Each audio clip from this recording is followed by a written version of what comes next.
कैसे आप लोग? उम्मीद है आपने दीपावली में ढेर सारे पटाखे छोड़े होंगे और पटाखे छोड़ के मार्केट पूरा धुआं धुआं कर दिया होगा, और इसके लिए हिंदुओं को बजानी चाहिए जोरदार ताली।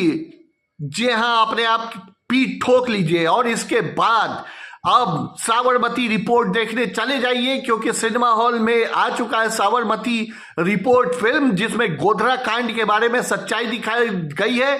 और उसके बाद वहां पर भारत माता की जय और वंदे मातरम के नारे लगाइए, और उसके बाद कहिए वाह, मैंने अभी हिंदू एकता की मिसाल जो कायम कर दी है। अब चुल्लू भर पानी में डूब मरो। जहां तुम सिनेमा और ट्विटर से आगे नहीं निकल पा रहे, बाकी लोग अपनी मांगों को चुनाव में बेहतर तरीके से रख कर वोट जिहाद करने में लगे पड़े हैं। लेकिन तुमको क्या मतलब है?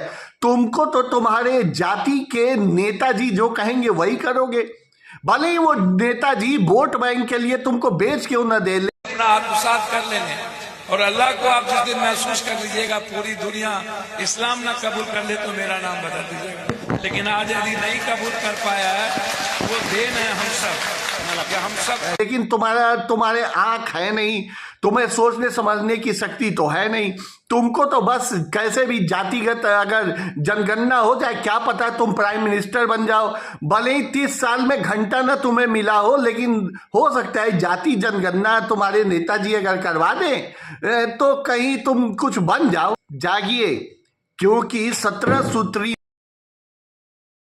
मांग ऑल इंडिया उलेमा बोर्ड ने महाराष्ट्र चुनाव में वोट जिहाद के नाम यानी 11% मुस्लिम वोट के लिए एमबीए के सामने रखी है, यानी महाविकास आघाड़ी के आगे, जिसमें कांग्रेस है, समाजवादी पार्टी है, शिवसेना है, बाला साहब ठाकरे के विचारों वाली नहीं पर बाला साहब ठाकरे वाली शिवसेना, उसके अलावा शरद पवार है। ये वही शरद पवार है जो मुंबई बम ब्लास्ट के समय जहां 8 ब्लास्ट हुए थे हिंदू एरिया में, इन्होंने जानबूझ के एक भ्रामक प्रचार किया कि 9वां भी बम फटा है, वो भी मुस्लिम एरिया में।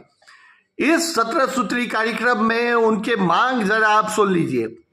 10% मुस्लिमों को आरक्षण, इसके अलावा आरएसएस को बैन, मुस्लिमों को पुलिस भर्ती में प्राथमिकता, 15,000 रुपए इमामों को मिलना चाहिए।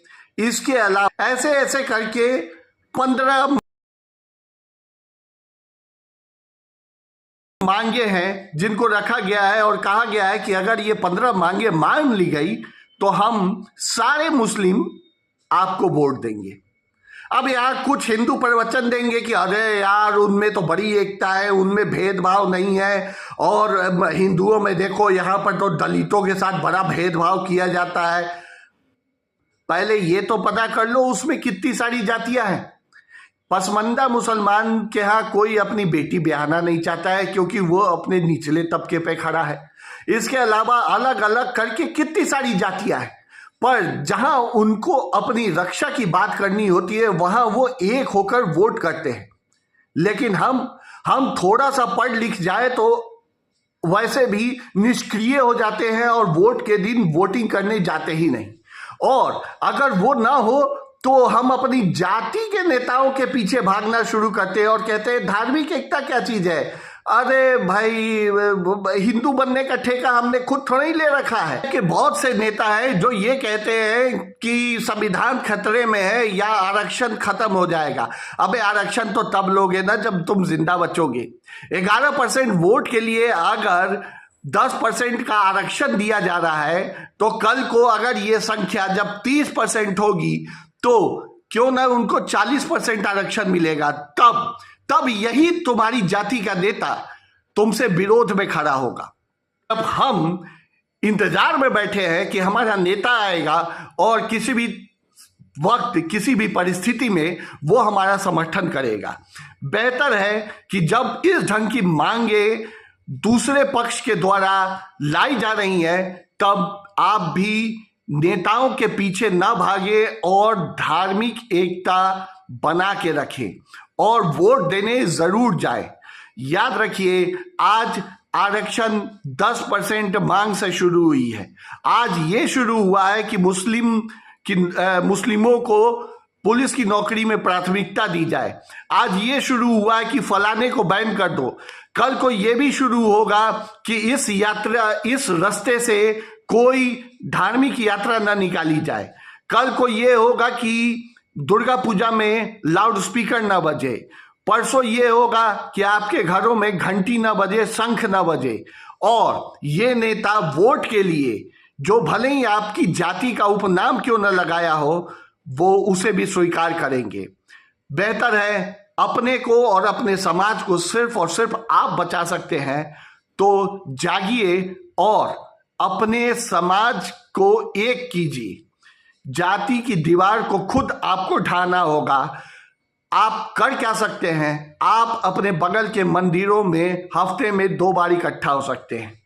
आप अपने बगल में एक ऐसी संस्था बना सकते हैं जिसमें थोड़ा डोनेशन देकर आपके समाज का जो गरीब है उसको उत्थान के लिए आप प्रयत्न कर सकते हैं, ताकि वो भी समाज के मुख्य वर्ग में आए।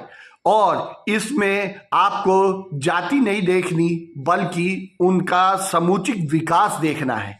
इसी ढंग से सामाजिक समरसता आएगी और तब आपके 80% के वोट की अहमियत बढ़ेगी। वरना टुकड़ों में किसी की वैल्यू नहीं रहती, यानी कि बटोगे तो कटोगे। सिर्फ 11% वोट के लिए जो लोग आज झुक रहे हैं, वो कल जब इनकी संख्या बढ़ जाएगी तो 30% वोट के लिए आपको झुकने को मजबूर कर देंगे। धन्यवाद। जय हिंद, जय भारत।